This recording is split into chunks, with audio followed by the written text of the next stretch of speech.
Hi folks, I'm Chris Marshall with Woodworkers Journal magazine. Whether you're making side tables like this, outdoor furniture, chairs, larger tables, web frames, or even picture frames, mortise and tenon joinery can give you rock-solid connections wherever legs and other frame members meet at a right angle. It's a classic woodworking joint that's been a cornerstone of our craft for centuries. So knowing how to build mortise and tenon joints is a skill every woodworker should have. You'll use these joints time and time again, and the skills aren't hard to master. In this short video, I'm going to show you how to make the tenon portion of the joint because we're focusing on table saw techniques. Mortises are easy to make too, but you'll need a router, a drill press, or a mortising machine to make those. Now the good news about tenons is you can use any table saw to make them using either a standard blade or a dado blade set. You don't need a big cabinet saw like this one over here to make tenons. I'm going to use this job site table saw to show you how to make tenons with both of these two blade styles. But before we start making tenons, let's take a closer look at a mortise and tenon joint. The tenon is this rectangular portion on the end of the workpiece. It typically has 4 shoulders that wrap all the way around it. They're these horizontal portions. And the vertical portion of the tenon is called a cheek. Now tenons fit into mortises on the mating workpiece, and a mortise is nothing more than a 4-sided hole that's sized to fit the tenon. Now on a typical mortise and tenon joint, the thickness of the tenon is about 1/3 the thickness of its workpiece. That makes the tenon reasonably strong, but it also leaves enough material around the mortise, which is called the mortise walls, to make the mortise reasonably strong too. Tenons can be thicker than 1/3 with narrower shoulders so long as the mortised workpiece is thicker so that its strength won't be compromised. Now here's a few more things to know about tenon shoulders. They serve 3 purposes. 1, shoulders prevent the tenon from seating completely in the bottom of the mortise. That leaves some clear space at the bottom of the mortise for glue to migrate. Shoulders also add some lateral stability to the joint, and they completely hide the mortise when the joint is assembled. That's why when you're making mortise and tenon joints, you want the shoulders to line up all the way around the tenon, and you want the cheeks of the tenon to fit snugly against the walls of the mortise. A well-made mortise and tenon joint should fit together like a piston in a cylinder. I'm going to show you how to make tenons with a standard saw blade first. Every table saw owner has a standard saw blade, and they all work fine for this task. You're also going to need a tenoning jig of some kind. And the purpose of a tenoning jig is to hold your workpieces vertically and securely when you're making the cheek cuts. Now, you could invest in a big cast iron tenoning jig like this. It's very sturdy, it's fully adjustable, and it works great, but it's expensive and you don't absolutely need it. You can also build a tenoning jig like I've made here from scrap. Mine is nothing more than a housing that fits over the rip fence and slides back and forth on it. It's got this tall fence for supporting workpieces, and I've installed this toggle clamp to hold them. Then there's this backup support piece. This will get chewed up along the bottom as you're making tenons, so it's a good idea to bolt it to your jig so you can replace it when it wears out. Now you can leave the clamp off your jig if you want to and just hand hold your workpieces, but a clamp is always the better way to go because it'll make sure that your workpieces don't shift as you're sliding and cutting them. But for the time being, I'm going to set our jig aside until we're ready to make the cheek cuts, because we're actually going to start the tenoning process by cutting the shoulders. Start the process by making sure your saw blade is square to the table. Then adjust it until it just lines up with your cheek layout lines. I've marked my cheeks here and here. Now set your workpiece against your saw's miter gauge with a long scrap fence installed. This fence will prevent the blade from tearing out these shoulder cuts on the bottom corners.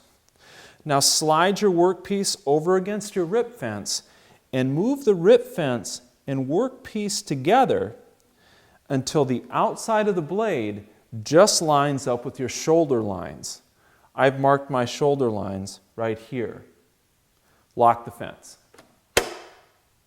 You're all set to cut the long side shoulders. Start the saw and push the miter gauge through to make the first cut. Keep the end of the workpiece pressed against the rip fence. Then carefully pull the miter gauge back, flip to the other workpiece face, and repeat to cut the other long shoulder. At this point, you've got your long shoulders cut, but you still need to make the short end shoulder cuts. If your end shoulders have the same proportions as the long shoulders do, you can just set your workpiece down on its edges and make 2 passes just like you made the long shoulders to make the short shoulder cuts. Or raise or lower your blade as you need to adjust for the sizes of the short shoulders. But whatever you do, don't move the rip fence. That's going to keep the shoulders lined up all the way around the tenon. So now your shoulder cuts are all the way around your workpiece, and it's time to make the cheek cuts with your tenoning jig. The first step in the process is to raise the blade until it just meets your shoulder cuts. Clamp the workpiece vertically to the tenoning jig and pull the jig in front of the blade. Now move the rip fence over close to the blade so you can line up the first long cheek cut. Lock down the rip fence. Go ahead and cut the first long cheek by sliding the tenoning jig and workpiece past the blade. Then pull the jig back carefully, flip the workpiece and reclamp, and make the second cheek cut. All that's left to do on this tenon workpiece is to make these end cheek cuts, and I've marked those here. Then reorient your tenon workpiece in your tenoning jig, lock it in place, and move the rip fence one way or the other to line up these end cheek cuts. Lock the rip fence down. Make these last cheek cuts the same way as before, flipping the tenon from one edge to the other in between cuts. Hold or clamp the workpiece in the jig as needed to stabilize it. If it's too wide to hold or clamp safely or easily, make these cuts at the bandsaw or with a handsaw instead. So that's the process for cutting tenons with a standard blade and a tenoning jig. You can also cut tenons with a dado blade, and in one sense, it actually speeds the process up because a dado blade makes a wide cut.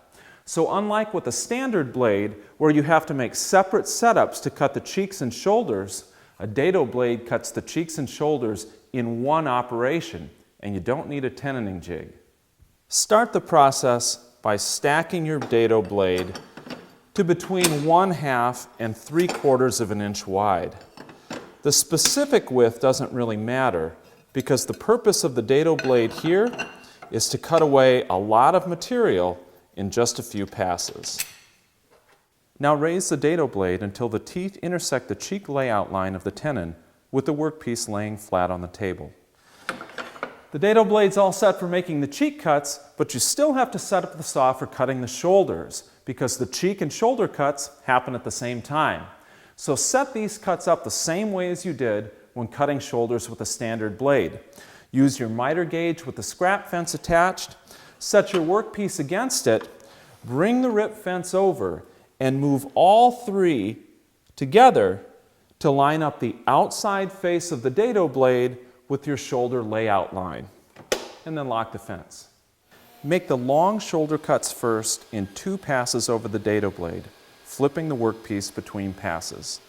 With these first 2 long shoulder and cheek cuts made, you're ready to hog away the rest of this cheek waste, and you can do that by repeating the cutting process.